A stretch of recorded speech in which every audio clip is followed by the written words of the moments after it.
Despertar Podcast, mais um episódio que nós preparamos aqui para vocês, nossos seguidores.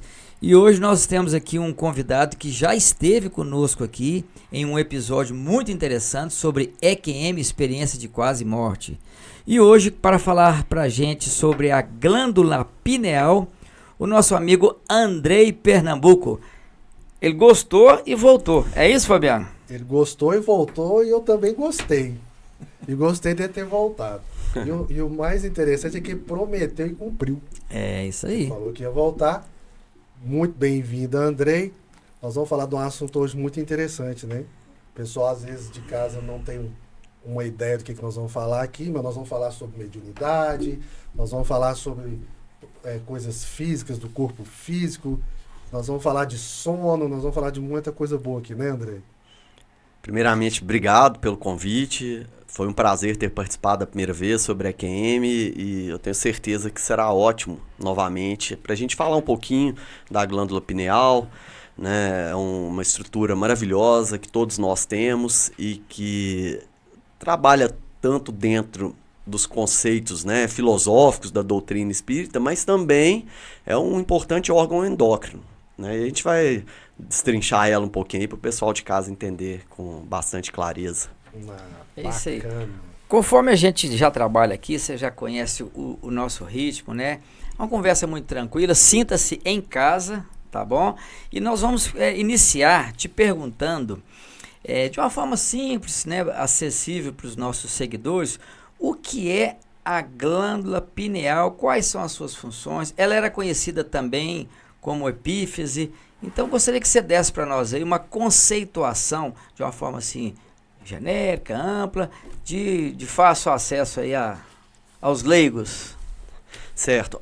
A glândula pineal, ela é uma estrutura muito pequena, do tamanho de uma semente de laranja, aproximadamente, que fica entre os dois corpos talâmicos ali no encéfalo, na região do epitálamo, né? Também na área ali do diencéfalo. Então ela fica na cabeça. Ela fica dentro, sim, ali dentro do cérebro. Se a gente quiser pensar, ela vai ficar exatamente no centro do cérebro. Bem escondidinha ali. Bem escondidinha. E é importante ela estar bem escondidinha, porque isso já mostra pra gente a importância dessa estrutura.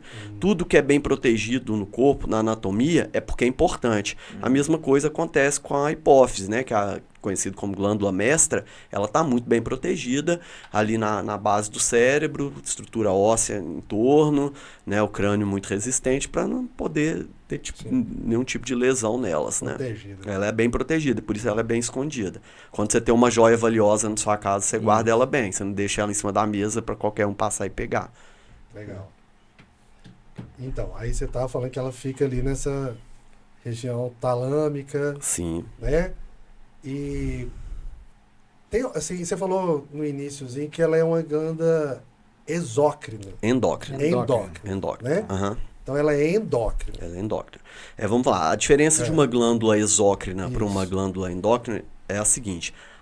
Qualquer glândula endócrina, por exemplo, pâncreas, que é uma glândula mista, mas ela tem uma função endócrina, as suprarrenais, a hipófise, a tireoide.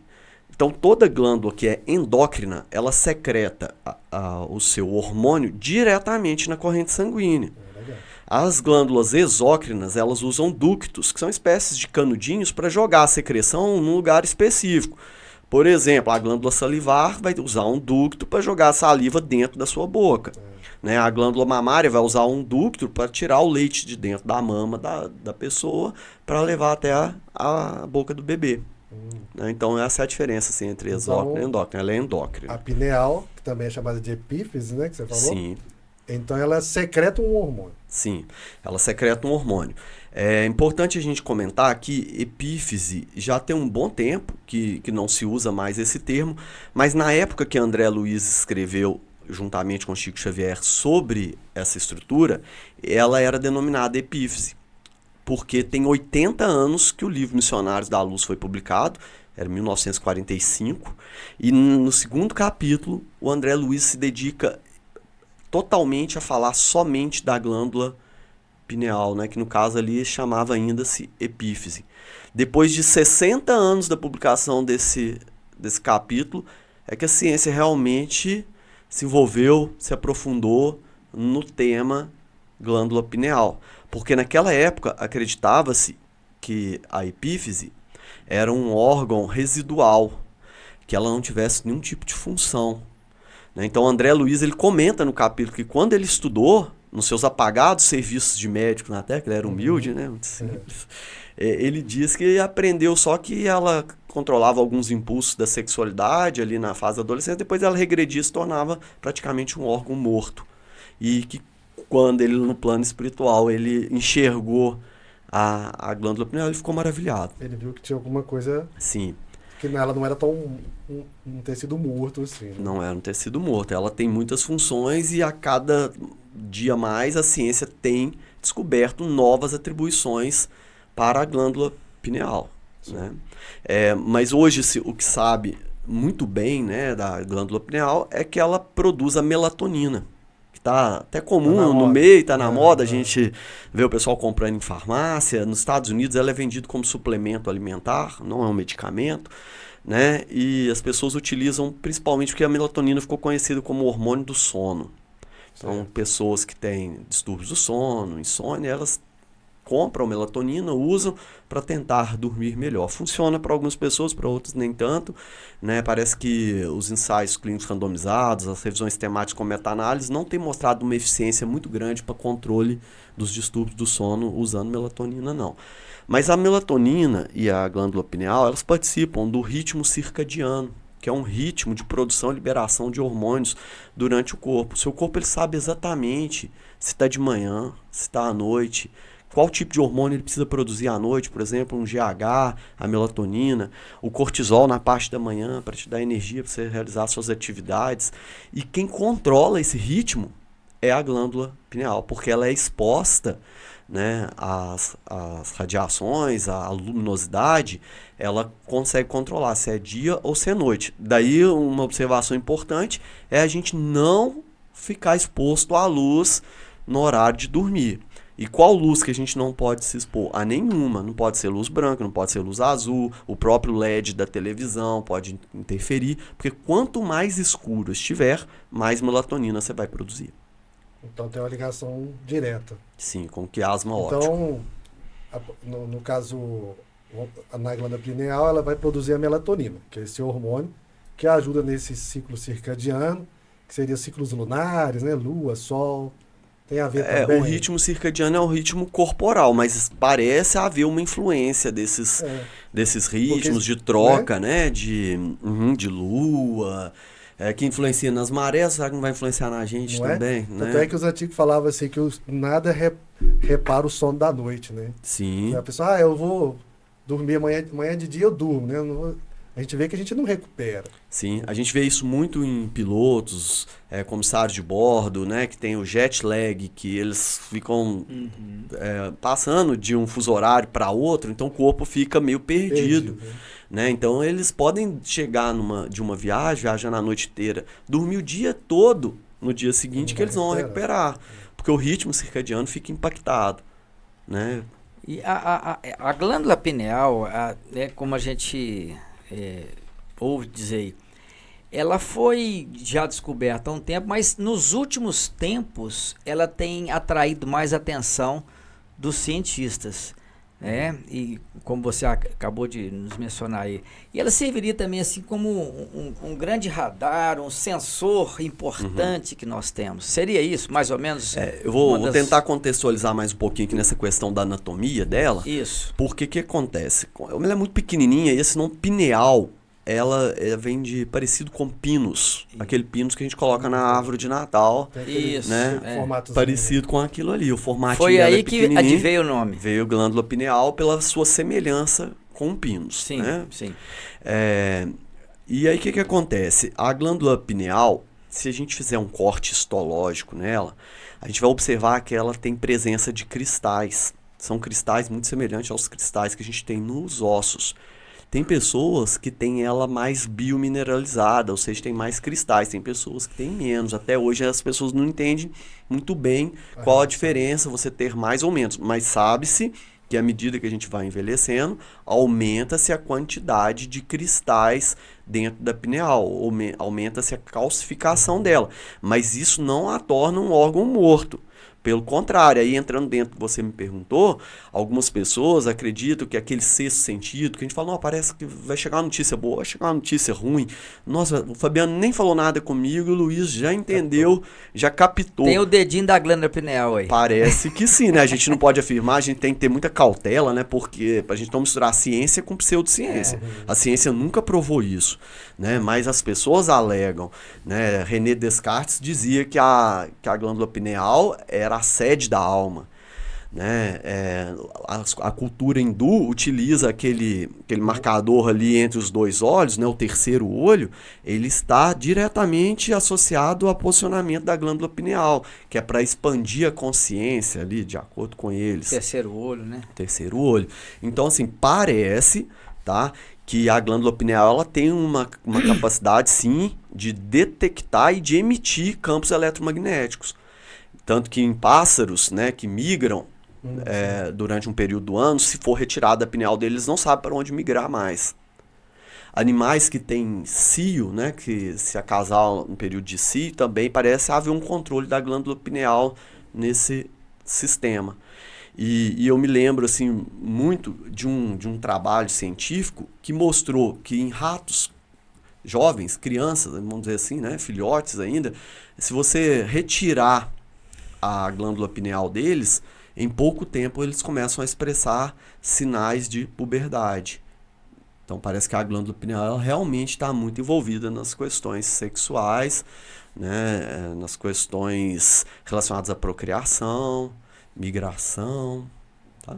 É uma verdadeira usinazinha ali, né? De geração de algumas energias. Né? E o que eu acho interessante, Fabiano, tá certo que a gente vai deixar um pouquinho da espiritualidade lá pro final, mas é recorrente um pensamento aqui. Missionários da Luz foi escrito 1945. 45. Foi publicado, né? Ele foi provavelmente escrito antes. Vamos deixar essa data aí só para a gente poder ter uma referência. Já há muitos e muitos anos atrás, sem os recursos científicos existentes na atualidade, Chico Xavier, que não tinha uma formação, né, médica, tinha uma formação modesta e não tinha nenhuma formação médica, através da sua mediunidade, recebe um livro, cujo capítulo 2 do livro Missionários traz para nós, aos olhos de uma comparação do antes e do agora, algo extasiante, né? Algo, puxa vida, como é que ele poderia, sabe, que informação ele tinha naquela época que poderia dar a ele a autoridade, Fabiano, para trazer para nós, através desse livro, importantes informações que hoje coadunam com as pesquisas científicas.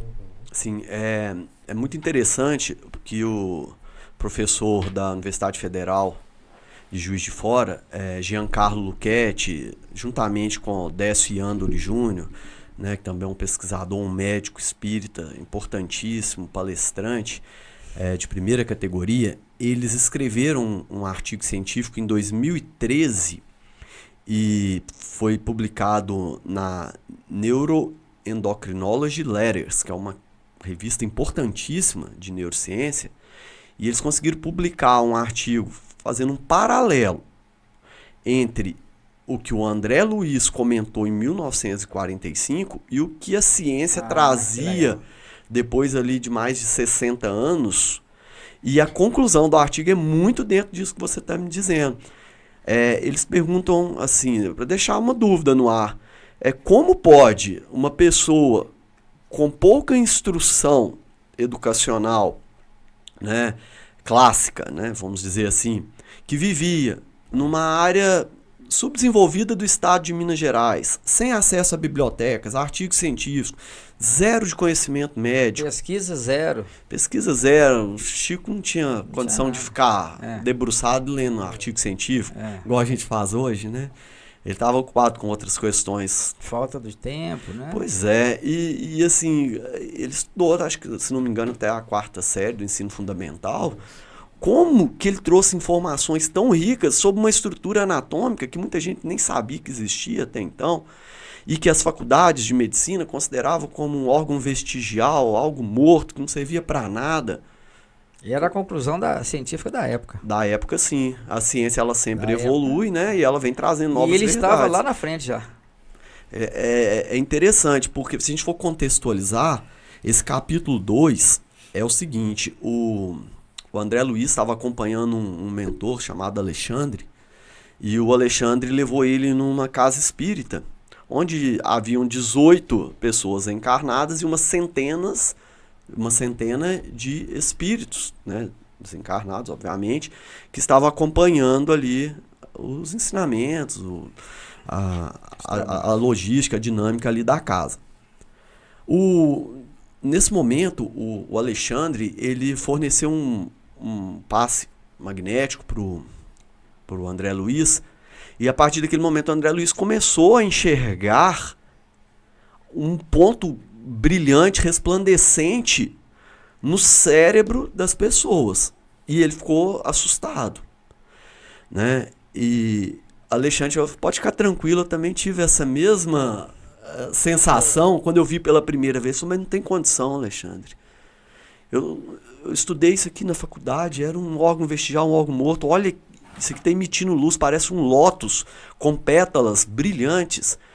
Mas ele ainda deixou claro, todos apresentavam uma pineal resplandecente, brilhante, mas nenhuma se parecia com a do médio que estava em serviço. Olha isso. Então, enquanto o médio estava em serviço, a pineal dele brilhava como se fosse um farol, superativa. E aquilo chamou demais a atenção. E aí o capítulo inteiro, ele transcorre com o Alexandre explicando, na visão espiritual, a gente tem que deixar claro, tá? A visão espiritual e filosófica, né? A ciência trabalha com metodologia, então a gente não vai misturar as coisas, né? Mas para a visão espiritual, porque a gente sabe que a série André Luiz, ela explica com riqueza de detalhes o que se passa no mundo espiritual.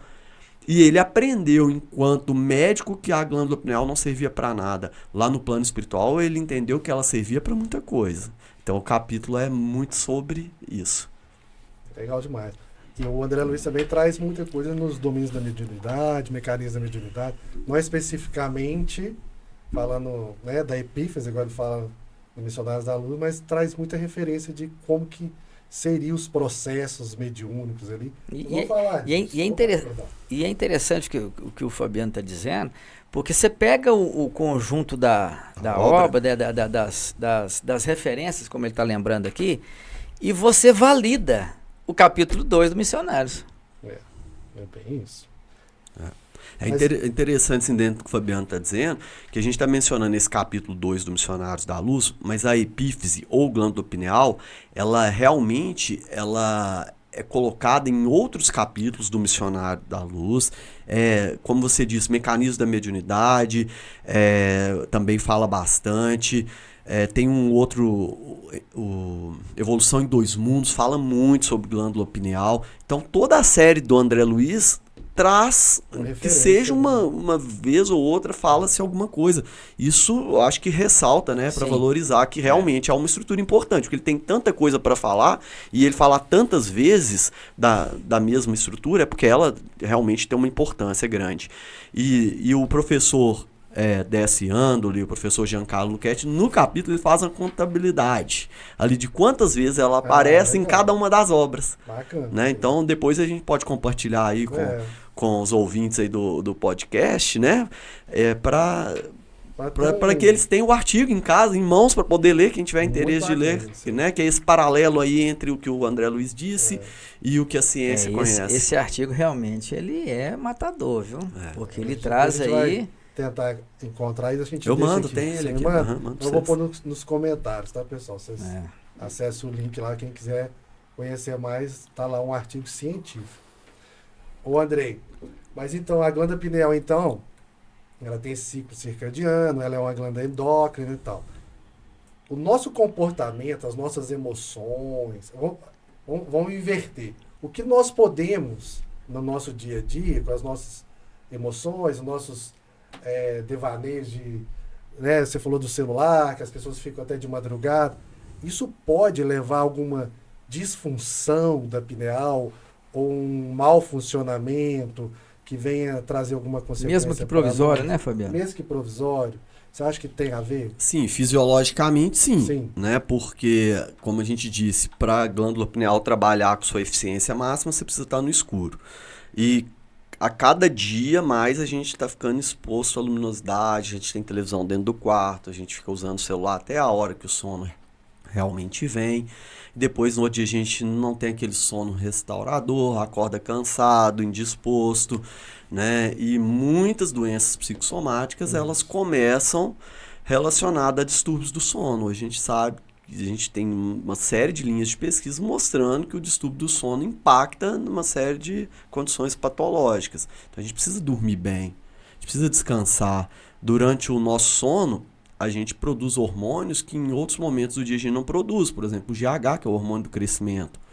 Né? Então, é até interessante que os fisiculturistas... Você manda os meninos dormir cedo, é por isso, viu? Antigamente, 8 horas da noite, tá dormindo. Ah, não, vocês vocês devem lembrar o seguinte, ó, o menino que não dorme não cresce. E faz sentido, faz porque o hormônio GH, que é o hormônio do né? crescimento, que estimula o crescimento do sistema musculoesquelético, é produzido à noite. Se você não dormir, então realmente pode ser que você não vai crescer muito não, né? E assim... Dormir cedo, viu, garotada? Dormir cedo, dormir bem, né? Bem. Higiene do sono é importante, né? Pra gente ter uma melhor produção de melatonina, pra gente poder produzir outros hormônios. Eu ia comentar que os fisiculturistas, o pessoal de academia que treina muito, eles usam melatonina há muito tempo. E eu sempre fiquei encucado nisso. Tem a ver, né? Pois é. Aí hoje eu entendo, né? Porque eles querem dormir bem para à noite produzir mais GH e crescer o sistema musculoesquelético deles com o estímulo que eles dão na academia. Então é uma consequência, assim, né? Que eles usam melatonina para produzir mais GH. Né? Então, agora entrando para esse viés mais espiritual, né? A gente pode voltar aqui depois nas características físicas, que eu acho que tem a ver. Vai ter a ver. Porque a minha pergunta então, segundo o Espiritismo, agora falando assim, eles consideram a glândula pineal tipo com uma relação entre o corpo físico, o cérebro e o espírito. Você acha que a pineal pode ser um elo de ligação entre o espírito, o cérebro, o corpo físico? Você acha que ela... Nós já falamos que ela é uma antena, né? Que existe lá os cristais de apatita, né? Você acha que tudo isso serve como uma antena mesmo para captar, às vezes, nas questões mediúnicas, ondas de outras dimensões, sabe? Sim. A gente vai entrar, então, agora num vasto território para a gente desbravar. Tem muita coisa que a gente pode falar.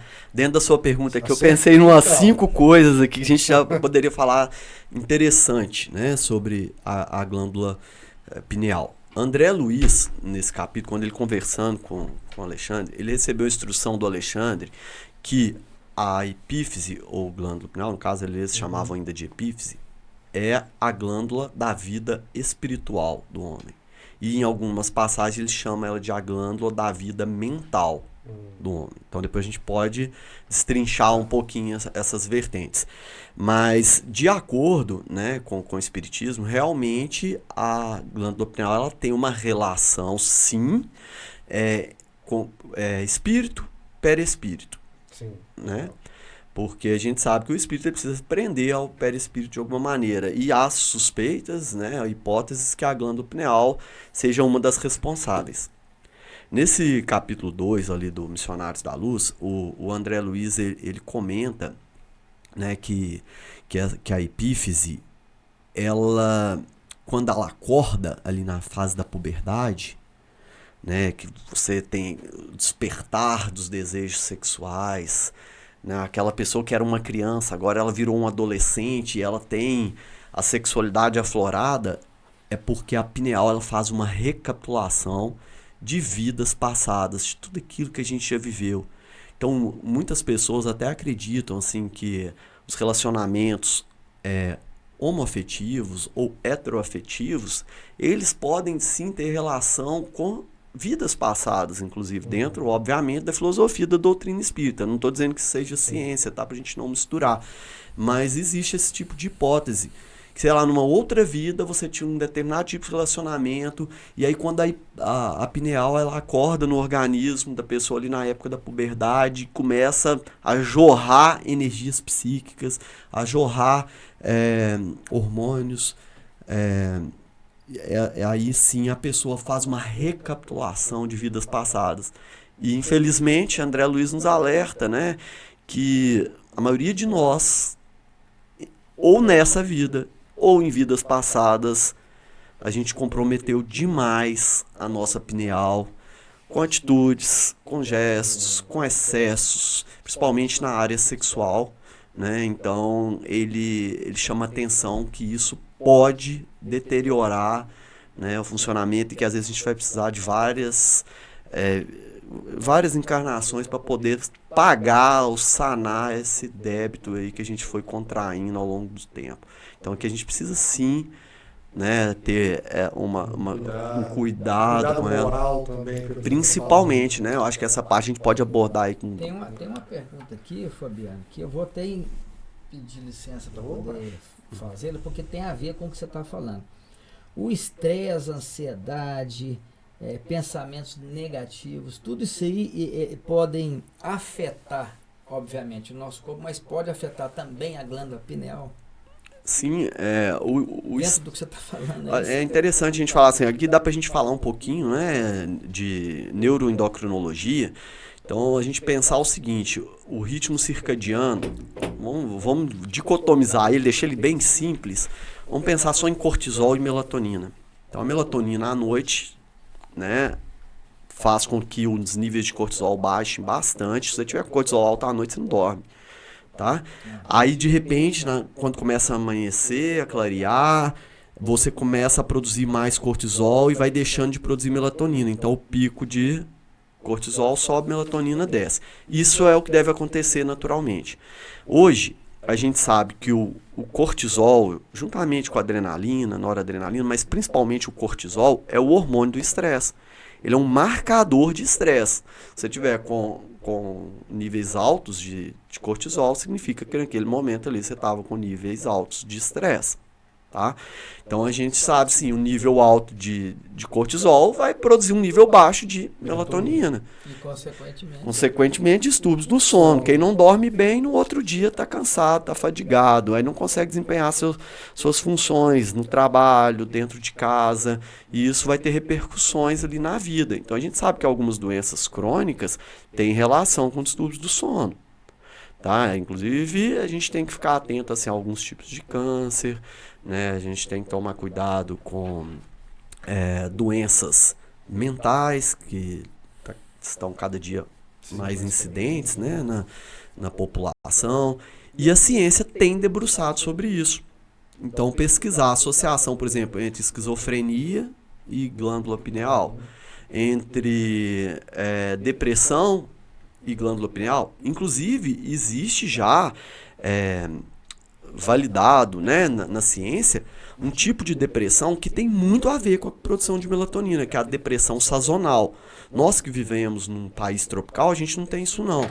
Mas os países mais próximos ali à região do Polo Norte, onde os dias são muito curtos e as noites muito longas, as pessoas produzem melatonina demais, né? Porque fica muito tempo no escuro. E ali nesses países as pessoas tendem a ter uma depressão chamada depressão sazonal.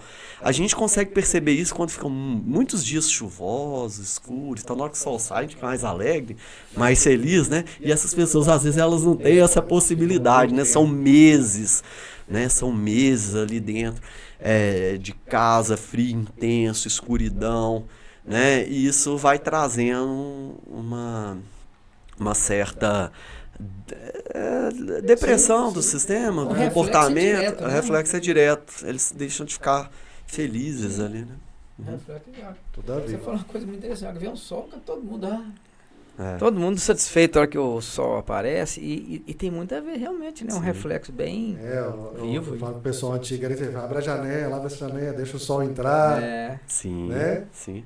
O pessoal antigo era muito sábio, na realidade, né? Essa é a verdade. A gente tem que ouvi-los mais. São sábios, né? São sábios. E essa questão do celular, né? Que a gente estava falando, diretamente ligado as questões da glândula pineal da produção de som. Porque tem pessoa que perde o sono de madrugada, a primeira coisa que faz é pegar o celular. Justamente o que não deveria ser feito. Justamente o que não deveria ser. Fala, eu perdi o sono. Aí perdeu o sono, pega o celular. Vai ativar mais ainda. Aí mais luz vai chegar na sua retina, isso vai ser transferido para o quiasma óptico, o pineal vai... Tá de dia, acordou, acabou, tá bom. Né? Isso vai piorando cada vez mais. Vai piorando. E é legal também que tem o Dr. Sérgio Felipe, que é um grande estudioso também, né, da glândula pineal, e ele fala sobre esses ciclos circadianos, e ele fala sobre a questão menstrual da mulher, né, que está inteiramente ligado aí nesses ciclos lunares, etc. e tal. Sim. Então a gente começa a perceber que até nessas questões de ciclos menstruais podem estar sendo afetados por uma superexcitação da glândula pineal. Sim. Né? Sim. Porque vai fugir desse ciclo. Né? Então, pessoas têm ciclos irregulares. É interessante observar como que está o seu comportamento. Porque como o Luiz falou, o nosso comportamento ele vai ir direto na glândula pineal. Né? Você interfere diretamente nas produções hormonais que existem ali. E isso vai trazendo consequências que às vezes a gente nem percebe. Porque na verdade o que dá para entender, né? Como ela é uma usina, e se você manda matéria-prima porca para essa usina, o que ela vai produzir? Porcaria. É isso mesmo. Isso é super importante, né? Realmente a gente falar. A gente está abordando muito a melatonina no aspecto sono. Sim. Né? Porque talvez seja a função mais conhecida hoje em dia. Mas eu tive a oportunidade, durante o meu doutorado, de escrever um artigo científico sobre melatonina em pacientes com fibromialgia. Então, o trabalho do meu grupo foi um dos primeiros trabalhos no mundo a mostrar que os pacientes com fibromialgia, eles tinham uma deficiência na produção de melatonina. Né? E o aumento do cortisol, com consequência, né? E aí, na sequência, eu fui convidado a produzir 2 capítulos de livro internacionais de editoras renomadas sobre esse papel da melatonina nos pacientes com fibromialgia. Então, a gente se debruçou muito sobre a glândula. Nessa época, eu ainda não participava da doutrina espírita, né? E eu falo, não existe coincidência na vida. Isso aí, acho que eu já estava sendo um pouquinho preparado, né? Para a gente estar aqui hoje falando sobre esse assunto. Então, eu escrevi esses 2 capítulos, estudei muito sobre melatonina. Então, desde a sua síntese, né, ali que vem ali do triptofano, que também é um precursor da serotonina, né, que é um hormônio aí de bem-estar. Até o momento que você vai excretar, a gente excreta ali na urina a 6-sulfatoximelatonina, que é um metabólico da melatonina, mas principalmente a gente se debruçou sobre as funções. O que a ciência tinha trazido para nós até então sobre melatonina e que poderia estar impactando ali na fibromialgia, né? Então a gente viu, melatonina é um potente antioxidante, talvez seja o antioxidante mais potente que se conhece, mais do que vitaminas, tá? Então aquela pessoa que fica preocupada, não quero envelhecer, eu tô com uma ruga. Então vai dormir, cara. Vai dormir. Hoje a ciência, né? No bom sentido, né? No bom sentido. Vai dormir, no bom sentido. Eu trabalho muito com fisioterapia esportiva e o pessoal hoje, depois de todo evento esportivo, tem lá os fisioterapeutas atendendo, fazendo recovery. Sabe qual que a ciência mostra que é o melhor recovery do mundo? Dormir. Então não fica lá na fila esperando o recovery, não. Lá tem técnicas passivas. O nível de evidência do sono para o recovery é nível A. Essas técnicas passivas é nível F, mais ou menos, pra você ter entendimento. Então a gente precisa ir dormir. Vai dormir, vai descansar, correr uma maratona, vai para sua casa, deita lá e descansa. Você vai se recuperar muito mais. Mas além disso, cara, o que a melatonina tem? Ela é um anti-inflamatório potente, tá? Ela é um analgésico potente, ela bloqueia ali canais de condução da dor na medula de forma ascendente. Ela é ansiolítica, então para aquelas pessoas que têm ansiedade demais. Então ela é riquíssima, ela tem uma série de funções. E a gente não pode viciar esse centro nosso, né? Abusar demais dele, porque vai ter consequências, como a ciência está pesquisando agora nas doenças psiquiátricas, né, principalmente. Ô, Andrei, você falou um negócio, eu vou voltar um pouquinho a 5 minutos da sua fala aí. Ele disse ali, Fabiano, que ele estudou a função da pineal, da glândula pineal, antes de se tornar espírita. Então, importante esse testemunho seu com autoridade, né? De ter realmente feito o estudo científico. Então, você estudou e entendeu a importante função que ela tinha e tem. Pergunta é o seguinte, quando você entra para a doutrina espírita e estudando as obras de André Luiz, eu vou focar mais uma vez no capítulo 2 do Missionários, e percebe uma estreita correlação entre o que você já havia estudado ao que agora você estuda, digamos assim, depois, né? Qual foi o seu sentimento de encontrar essa luz da doutrina espírita no estudo científico que você mesmo fez? Sim. É interessante sua pergunta, porque a primeira vez que eu tive acesso ao nome epífise, eu sou professor de anatomia humana, tá? Mas eu não conhecia a glândula pineal com esse nome, né?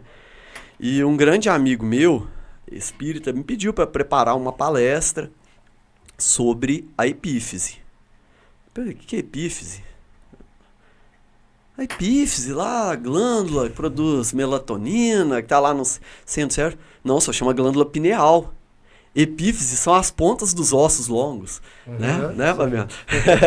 São as pontas dos ossos longos. Não, é a glândula pineal. Daí, a partir daí, olha pra você ver, eu, enquanto professor de anatomia, não conhecia essa terminologia, que é antiga. Certo. Né, de epífise. Então, fui preparar. Daí comecei a ler. E escutar também, né? Por exemplo, podcasts, buscar mais informações para enriquecer ali o discurso. E foi quando eu conheci também o professor Décio Andoli Júnior. Né? E ele falando, explicando, ele tem uma didática fantástica, né? E ele é espírita, mas da mesma forma que ele, eu tenho sempre uma cautela para não misturar o que é ciência, o que é espiritismo.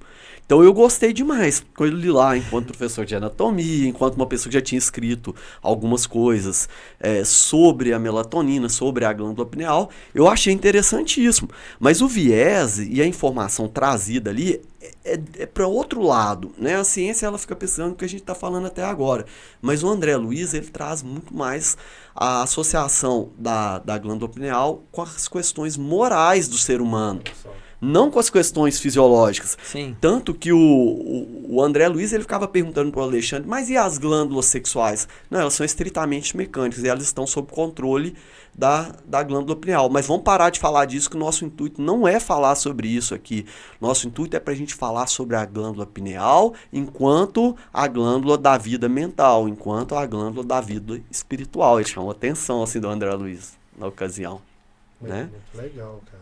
Então, assim, já vamos mergulhar nisso aí agora. Pode então, chegar o rei. Essa questão da glândula pineal ser essa antena da mediunidade, né? Que é um assunto que realmente desperta muito interesse, né? Acho que a maioria do pessoal veio para ouvir essas questões da mediunidade. Sim. O médium, né? A mediunidade, esse encontro, essa conexão com o mundo espiritual, ela é feita, então, vamos dizer assim, como a gente ainda está em conhecimento, na maioria das vezes, via glândula pineal. Então, além de todas essas funções endócrinas, ela também tem essa função de antena para conexões mediúnicas. Sim, se a gente for falar em questão de pseudociências ou em questões filosóficas, a gente vai ver uma série de atribuições onde a glândula pineal ela tem posição de destaque, né? Entretanto, a maioria dessas coisas nunca foi comprovada pela ciência. Pode ser que um dia uma coisa ou outra vá ser? Pode ser, nesse momento não. E até Kardec ensina para nós que se no dia que o espiritismo destoar da ciência, fique com a ciência. Até que um dia a ciência possa se modificar para você chegar naquele determinado consenso, né? Mas se não houver esse consenso, fique com a ciência. Então, uma coisa que a gente falou até agora aqui sobre ciência, né? E agora nós vamos falar um pouquinho que é a parte filosófica da espiritualidade, sobre como eles enxergam a glândula pineal lá do plano espiritual, né? Então, ela é um órgão muito relacionado a questões morais, a questões da virtude. E a gente sabe que um bom médium ele precisa ter uma elevação moral muito grande. Então, naquela situação ali onde o Alexandre levou André Luiz, e ele pôde observar aquele médium trabalhando com dedicação, afinco, um médium que eles relatam que tinha uma coisa muito educado, com preceitos morais muito elevados, que a pineal dele era uma coisa assim, sensacional, dele ficar embasbacado assim, com a situação, né? Então, a gente sabe sim que a glândula pineal, não só no Missionários da Luz, mas como em outras obras do André Luiz, ela participa, né, no mecanismo da mediunidade, nos domínios da mediunidade, eles falam, Evolução em Dois Mundos, que sim, ela participa dessa intercomunicação. E eu também tive a oportunidade de ouvir um grupo espírita de Manaus, eles comentando que os diferentes tipos de mediunidade, toda a mediunidade, o espírito ele traz para a pineal, mas a pineal distribui. Por isso que algumas pessoas têm clarividência, outras têm clareaudiência, outras têm psicografia. Então, porque cada área do seu cérebro é responsável por um determinado tipo de função. Então, se a glândula pineal recebe através do seu magnetismo ali, é conhecido como Wi-Fi, né? O professor Sérgio Felipe sempre brinca, né? Um Wi-Fi que a gente tem dentro da cabeça, que tanto emite quanto recebe sinais. Então, essa glândula ali dentro, ela consegue, depois de receber a informação, ela consegue direcionar para órgãos ou áreas diferentes do cérebro. E assim é porque cada pessoa tem uma mediunidade diferente. A glândula pineal também, minha, não é igual à sua, que não é igual a do Luiz. Ninguém tem glândulas pineais idênticas. Tá? Se a gente for levar ela a um microscópio eletrônico de varredura, por exemplo. Digital. É uma digital, cada um tem a sua. Então ela funcionaria como, ela pegaria a mensagem, vamos usar dessa forma, essa vibração, e para um clarividente ela mandaria, por exemplo, para a área da visão. Que é lá no lobo occipital. Audiente, lobo audição. temporal. Então ela trabalha, ela empresta aquele, né? Ela distribui para áreas específicas, olfato, etc e tal. Esse pessoal de Manaus é muito interessante. Eles comentam assim que ela funciona assim como efeito. Ela não é causa. A glândula pineal não é causa. A causa é o espírito é que controla. Da mesma forma, a gente conversou isso no episódio de EQM. Será que a mente é uma produção do cérebro ou é ela que controla o cérebro? Né? É um princípio organizador. Então, eles acreditam, né, que o espírito ele passa para a pineal. Então, como efeito, a pineal distribui aquilo e as pessoas lidam de forma diferentes. Que ela tenha mais aquela faculdade, né? A faculdade mais desenvolvida.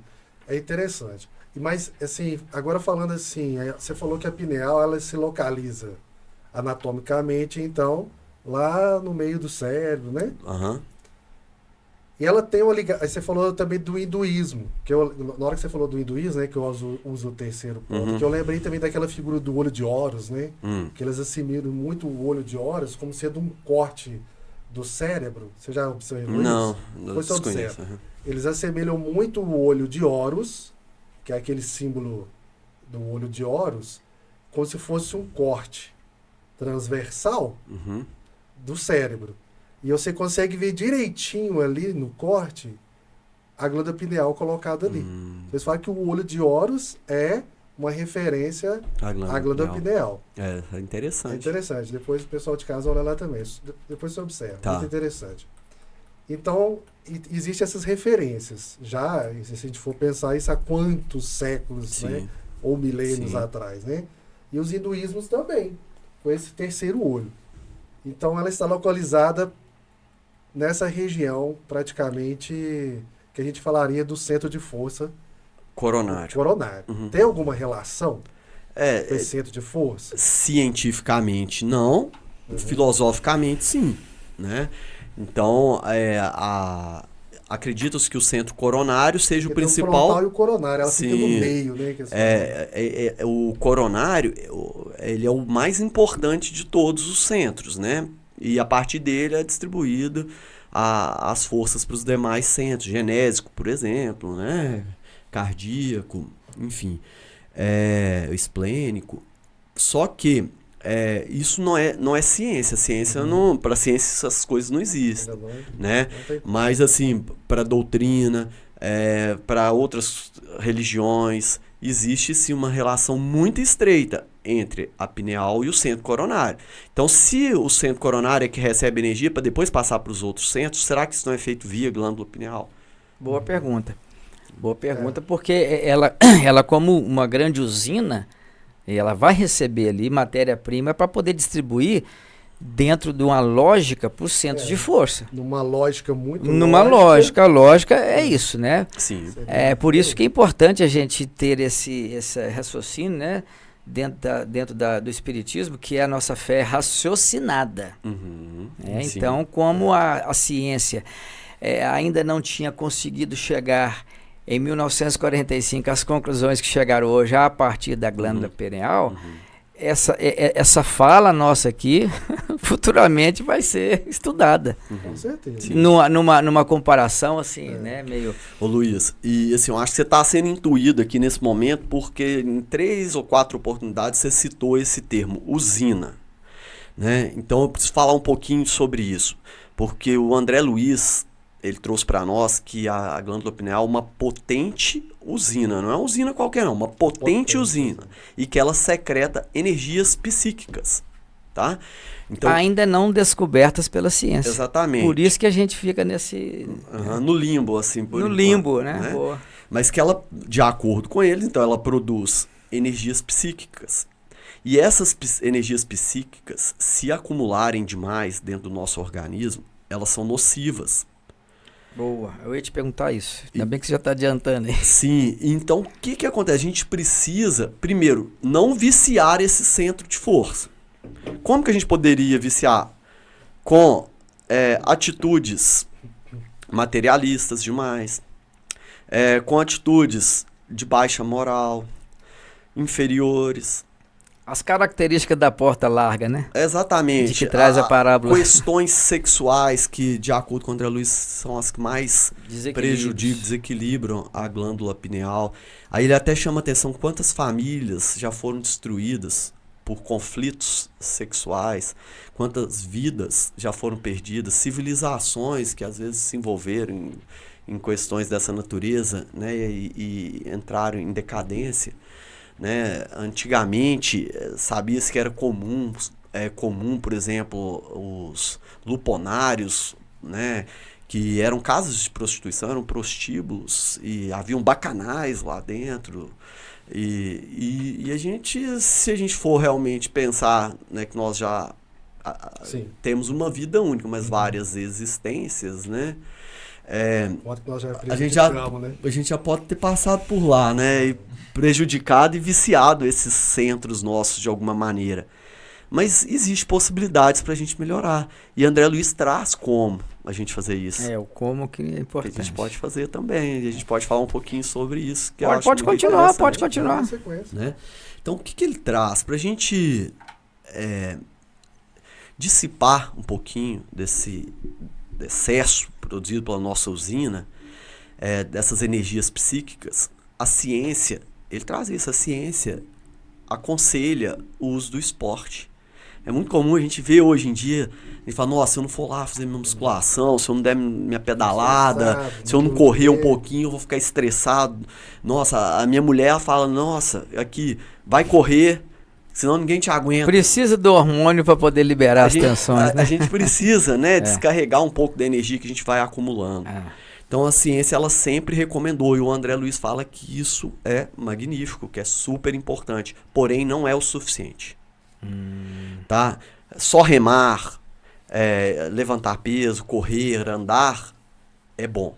mas não é o suficiente. Não é tudo, não é completude, né? Para a gente melhorar, né, a gente precisa praticar um esporte que Jesus nos ensinou, que é a virtude, né? Então, o esporte da virtude.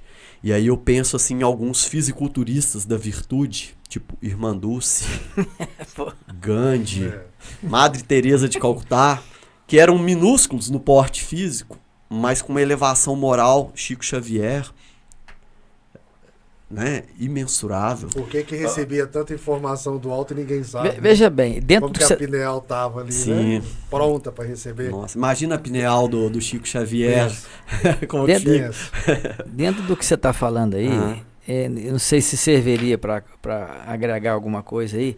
É o seguinte, quando você pratica uma boa ação, uma caridade, uma coisa assim, o prazer que é gerado pela sua atitude, esse bem-estar, ele se assemelha ao bem-estar do esporte que a gente estava falando. Então, se você pega lá o bem-estar do esporte, que você não consegue explicar com palavras, mas você sente o bem-estar, e o bem-estar de uma caridade bem feita, ela vai ajudar a pineal. Vai ajudar, com certeza. Inclusive, esse é o caminho. Qual é o caminho? A gente fazer prece também, continência, né? sexual, prece, boas ações, caridade, abdicação, porque renúncia. A gente muitas vezes, a gente sabe que a gente tem dívidas, débitos para serem quitados, mas a gente muitas vezes não está disposto a pagar, não. A gente está contraindo mais débitos. Então a gente sabe o caminho agora, por que não seguir esse caminho? E eu concordo plenamente, o bem-estar que vai trazer para você de uma atividade física, talvez ainda seja inferior ao bem-estar que você percebe quando você ajuda alguém, sim. Ajuda o próximo. Porque a sensação é muito boa. Ela é indescritível, você tem que viver aquilo. Sim, então esse é o caminho. A gente sabe que a poda, ela fortalece a árvore. Sim. Né? A sangria foi usado muito tempo pela medicina para melhorar a renovação de células. Né? Mas a gente está muito disposto a sofrer, não. Né? A gente precisa entender o nosso sofrimento, a ação e reação, né? Que tudo que a gente passa na vida tem um propósito e que a gente passar de cabeça erguida e com dignidade, né? Praticando bem, porque para a gente melhorar as nossas próximas situações. Sim. Não pensando só no agora também, não, porque agora vai ser importante, mas vamos pensar também nas novas situações, nas nossas novas existências, né? Vamos preparar, como diz o professor Décio Júnior e também o Haroldo Dutra Dias, ele fala, a gente tem que começar a preparar a nossa próxima reencarnação agora. É isso mesmo. Porque se a gente continuar cometendo os mesmos erros, a gente vai passar pelas mesmas provas, expiações na próxima. Vai tomar bomba. Vai tomar bomba. Nós temos que ter aquele equilíbrio mental, físico e espiritual, né? Sim. É o triuno lá, sim, né? Mental, sim. físico e espiritual. Porque aí nós estamos cada vez melhor. As pessoas perguntam muito, na próxima encarnação eu quero vir assim. Eu falo assim, é só você começar agora, né? Sim. Como que é você na próxima vida? O que eu tô fazendo para vir mesmo, né? Observe o que você está Querer fazendo só hoje, não você já adianta. sabe Sim. como é que vai ser, né? Começa a observar agora. Assim, a gente está encaminhando para o final, mas eu tenho uma perguntinha que é interessante, assim. A gente vê muito, na internet está cheio, né? A gente vê muito misticismo na internet. A gente vê canais que levam pessoas ensinando a superexcitação da glândula pineal. Às vezes as pessoas utilizam onda de não sei quantos hertz que ativa a pineal, não sei o quê. O outro... Chás, alucinógenos, né? Chás e etc e tal. Rituais que utilizam, né? Bebidas alucinógenas, etc e tal. Você acha que essa superexcitação da pineal pode trazer alguma consequência para essa pineal? Porque eu acho que o espiritismo, por exemplo, ele vê isso como uma questão de ter muita responsabilidade nisso aí, né? A gente tomar um certo cuidado. Você acha que essa superexcitação, isso pode trazer alguma consequência depois? De todas essas ideias que a gente falou aqui agora. É o seguinte, eu penso da seguinte maneira. Tudo no nosso organismo, ele funciona por retroalimentação, que nós chamamos de feedback. Então, significa o seguinte. se eu tô com muita insulina nesse momento, o meu organismo ele vai entender que agora eu não preciso produzir muita insulina. Aí vai baixar. Até o momento que isso vai ficando crítico, vai ficando níveis baixos demais, aí eu volto a produzir a insulina. Da mesma maneira, acho que pode acontecer com a glândula pineal. Então, o uso excessivo de melatonina exógena, né? Você ingerir cápsulas, comprimidos aí de... E sabe por que eu tô pensando? Só pra você pegar o fio do mesmo. Porque a gente falou assim, que a gente tem que melhorar moralmente, a gente tem que se cuidar, é bom praticar uma atividade esportiva. Você tem que ter um preparo para que aquilo funcione bem. De repente as pessoas vêm e querem ativar aqui de uma vez. Tum. Sim. Eu acho que não deve ser muito favorável, né? Não é? Eu acredito que não. Mas a gente não está aqui, né, para julgar as pessoas, cada um tem ali sua linha de raciocínio, mas dentro do que a gente estuda, as coisas devem acontecer de maneira suave, com disciplina, com tranquilidade, buscando princípios de evolução moral, para que a gente obtenha esses efeitos positivos e não meter a cara na bebida e ter alucinações, ter desdobramentos, ter expansão da consciência. Você vai estar se conectando com quem, né? Com quem, né? Exatamente, com quem que você quer se conectar? Né? Que tipo de espiritualidade você quer se conectar? Né? Eu acho que é por aí, sim. Eu vejo uma banalização, tipo... Vamos fazer a ativação da pineal, mas cadê o preparo, né? Fabiano, sabe como que eu vejo isso? Chama teoria do menor esforço. Então é mais fácil fazer assim, então vamos fazer do jeito mais fácil. Boa. Não vamos se esforçar, porque não. o caminho da porta estreita, Se ele esforçar, é mais né? doloroso, trabalhoso, né? E requer renúncia. Sim. Meu querido, nós chegamos aqui, infelizmente, ao fim, Fabiano, do nosso episódio. E acredito que você conseguiu passar aí as informações necessárias para aguçar o interesse, a curiosidade dos nossos seguidores para estudar um pouco mais sobre a glândula pineal, que já veio trazida lá atrás pelo próprio Espiritismo, né? Através do André Luiz e o Chico Xavier, e você citou aqui várias vezes, né? Pessoal, dá uma lida aí no capítulo 2 do livro Missionários da Luz. Meu querido, suas considerações finais, e eu já deixo aqui o meu agradecimento, fraternal abraço, e que você possa vir outras vezes aqui, se Deus quiser, com outros assuntos, né? E, por gentileza, suas considerações finais. Eu gostaria de agradecer o convite, mais uma vez, muito prazeroso estar aqui com vocês, a gente nem vê o tempo passar. Né? O assunto é bom, né? O assunto é interessante, ele rende e eu fico feliz de vocês me chamarem, né? Eu sei que vocês chamam pessoas aqui muito gabaritadas para falar sobre todos os assuntos. Tipo o Andrei, né? Tipo ele, né? O podcast Despertar, ele é sensacional, eu acompanho, eu sou ouvinte. E eu fico maravilhado. Só um parênteses, fazendo um merchan do nosso Despertar, eu estava fazendo a contabilidade, nós começamos tem 7 meses, vai fazer agora final do mês, 7 meses do início. E a média de seguidores que está entrando, está tendo mais de 500 pessoas por mês nesse trabalho despretensioso, né?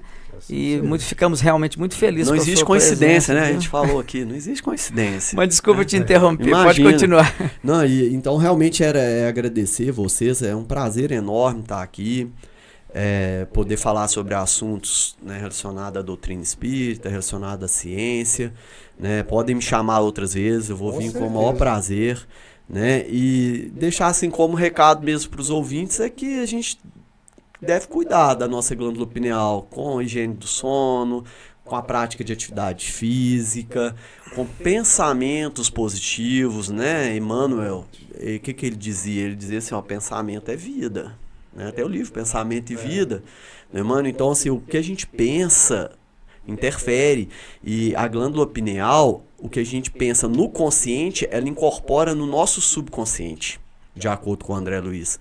Então, muitas das coisas que estão acontecendo no nosso dia, fomos nós mesmos que provocamos com os nossos anseios, com as nossas vontades desregradas, com a nossa preocupação materialista excessiva, né? Enfim, então vamos tentar descongestionar aí a nossa pineal, dar vazão na pineal, mas com virtude.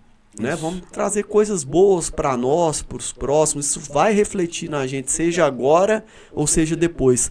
Como o Luiz disse, né, esse bem que a gente faz, o bem que a gente faz é nosso advogado em todas as partes. Né? Então, a gente precisa sim fazer o bem para nós, para o próximo, isso vai retornar para nós, seja aqui, seja em outro momento. Né? Então, acho que esse é o recadinho final. Muito obrigado. Bacana. Fabiano, vamos chamar ele mais algumas vezes ou como é que é?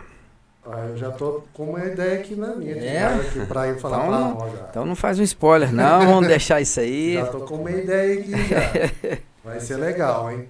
Porque essa questão que a gente abordou hoje, eu acho super legal, essa parte mais científica, essa parte mais aprofundada, né? Isso. Eu acho que as pessoas que têm em casa, que têm interesse em conhecer, praticar mediunidade ou, às vezes, né, outras práticas que realmente têm a ver com o que nós falamos aqui hoje, que a gente pode, questão das meditações, né, que a gente não falou, a gente pode falar em outra vez, é importante esse assunto.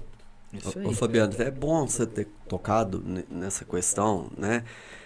Como a gente falou, não existe coincidência. Por que será, então, que a doutrina espírita ela foi codificada por um cientista? Pois é. Por um pesquisador? Porque ele sabia usar o método científico. Então, na doutrina espírita, tem muitas passagens, muitas questões relacionadas à ciência. Lembrando, novamente, que uma coisa é filosofia, outra coisa é metodologia. Mas elas não precisam andar separadas. Sim. Cada dia mais, nas universidades de medicina, tem a cadeira de medicina e espiritualidade. A gente sabe que o ser humano ele é biopsicossocial espiritual.